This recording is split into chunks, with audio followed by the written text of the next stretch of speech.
अक्सर एक common question पूछा जाता है कि अगर सांप या बिच्छू वगैरह डस लेता है तो सांस लेने में दुश्वारी क्यों पेश आती है या सांस क्यों बंद हो जाता है। तो इसका आंसर बड़ा सिंपल है। देखिए, जैसे किसी एक बड़ी ऑटोमेटिक फैक्ट्री के अंदर एक कंट्रोल रूम होता है और उस कंट्रोल रूम से पूरी फैक्ट्री की जो मशीनें हैं उनको कंट्रोल किया जाता है, कौन सी मशीन कब चलनी है और कौन सी बंद करनी है। और इसी तरह से एक और मिसाल है कंप्यूटर की। उसके अंदर एक प्रोसेसर होता है, हम उसको इनपुट देते हैं, कंप्यूटर में डालते हैं और वो आउटपुट हमें देता है। जैसा कि हम 2+2 करते हैं, वो हमें बताता है कि ये 2+2 4 होता है। बिल्कुल इसी तरह से हमारे जिस्म के अंदर भी एक कंट्रोल यूनिट होता है, वो है हमारा दिमाग, जिसको हम सेंट्रल प्रोसेसिंग यूनिट का नाम देते हैं। और ये सेंट्रल प्रोसेसिंग यूनिट पूरी बॉडी के निज़ाम को कंट्रोल करता है, यानी कि जितने भी बॉडी के अज़ा हैं, हमारे जिस्म के अज़ा हैं, उनके दरमियान राब्ता कायम करता है।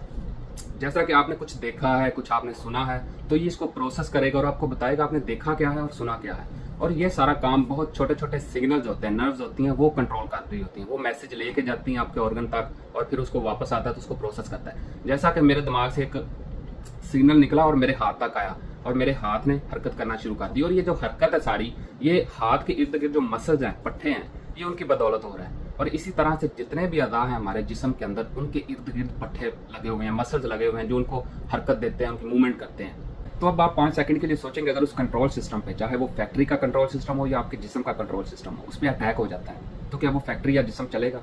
तो इसका आंसर है कि नहीं, वो नहीं चलेगा।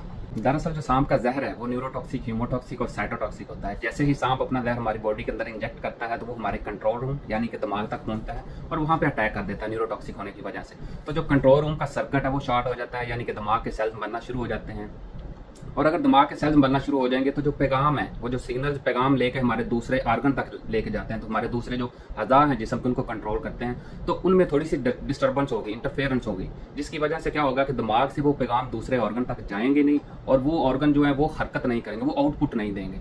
इसी तरह से हमारे जिस्म के अज़ा में से एक अज़ा फेफड़े हैं और इनके अंदर इंटरकोस्टल मसल्स होते हैं, यानी कि पट्टे होते हैं। और जब ये कॉन्ट्रैक्ट करते हैं तो हवा हमारे जिस्म के अंदर ऑक्सीजन के साथ दाखिल होती है, और जब ये रिलैक्स करते हैं तो कार्बन डाइऑक्साइड लेके यही हवा बाहर को निकलती है। और जब हमारे कंट्रोल सिस्टम पे अटैक होता है तो कंट्रोल सिस्टम से जो सिग्नल पट्टों की तरफ, फेफड़ों के पट्टों की तरफ आ रहे हैं, वो आना बंद हो जाते हैं, जिससे क्या होता है, फेफड़ों के जो पट्टे हैं वो हरकत करना बंद कर देते हैं, हमारे जिस्म के अंदर जो हवा है वो दाखिल नहीं होती, जिससे क्या होता है, हमारा दम घुटना शुरू हो जाता है, हमारा जो सांस है वो बंद हो जाता है।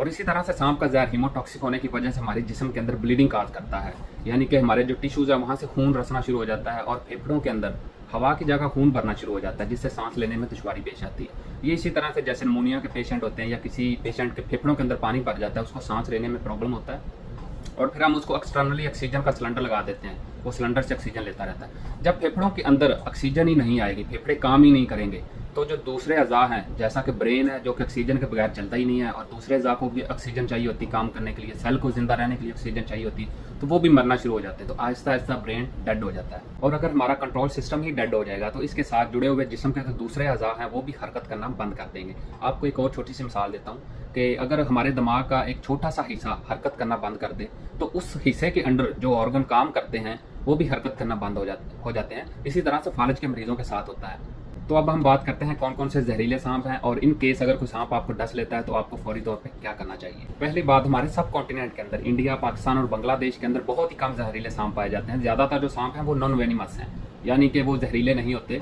और जो जहरीले सांप है इनके अंदर एशियन कोबरा है, जिसको इंडियन कोबरा भी कहते हैं, रसल वाइपर है, सी स्केल्ड वाइपर है, और उसके बाद हॉर्न वाइपर। ये 4-5 टाइप के जो सांप है ये जहरीले हैं और ये तभी एग्रेसिव होते हैं जब आप इनको छेड़ते हैं, और ये ज़्यादातर रात के टाइम ही बाहर निकलते हैं। और अगर एशियन कोबरा, जिसे हम काला नाग बोलते हैं, इसकी बात की जाए तो ये काफ़ी जहरीला सांप है, जिसे लोग देख के दौड़े लगा देते हैं।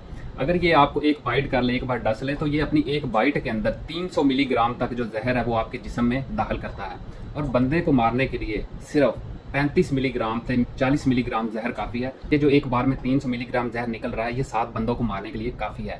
और अगर एवरेज देखा जाए तो कोबरा सांप का जो जहर है ये 30 से 50 मिनट लेता है बंदे को मारने के लिए। और इन केस अगर आपको कोई सांप डस लेता है तो आपने फौरी तौर पे अपने करीबी हॉस्पिटल में जाना है और वहाँ से फर्स्ट एड लेनी है और उसका प्रॉपर एंटीटोड लगवाना है। अगर वहाँ पे एंटीटोड अवेलेबल नहीं है तो आपने एक हेपरिन का इंजेक्शन लगवाना है, जिससे आपको काफ़ी टाइम मिल जाएगा, और आपने फिर बड़े हॉस्पिटल में जाना है, वहाँ से एंटीटोड लेना है, एंटीवीनम लेना है। और जहरीले सांपों का जो बचने का हल है वो एंटीवीनम ही है, बजाय के मरीज को जोगियों और बाबों के पास ले जाएं। और अगर आप मरीज को फौरी तौर पे हॉस्पिटल ले जाने के बजाय जोगियों और बाबों के पास ले जाते हैं तो उनसे वही लोग बचते हैं जिनको जहरीले सांप नहीं लड़ते। और हमारे यहाँ ज़्यादातर जहरीले सांप नहीं है। उसको कोई जहरीला सांप लड़ता है तो वो दम और फकी वगैरह से नहीं बचेगा, उसकी मौत तय है। और तब ये आपको कहेंगे कि आपने मरीज को लाने में देर कर दी है। वीडियो में आप पीछे देख सकते हैं हमारे पास काफ़ी तरह के टॉक्सिन पड़े हुए हैं जिनको हम एक्सपेरिमेंट्स वगैरह में यूज़ करते हैं। और वीडियो के लास्ट में मैं यही कहूँगा कि किसी किस्म का भी अगर आपको कोई सांप काटता है तो आप फौरी तौर पे हॉस्पिटल जाएं, वहाँ से फर्स्ट एड लें और उसका प्रॉपर एंटीडोट लें, बजाय कि इन जोगियों और बाबों के पास जाएं और बंदे की डेथ करवा लें। तो सी यू नेक्स्ट वीडियो।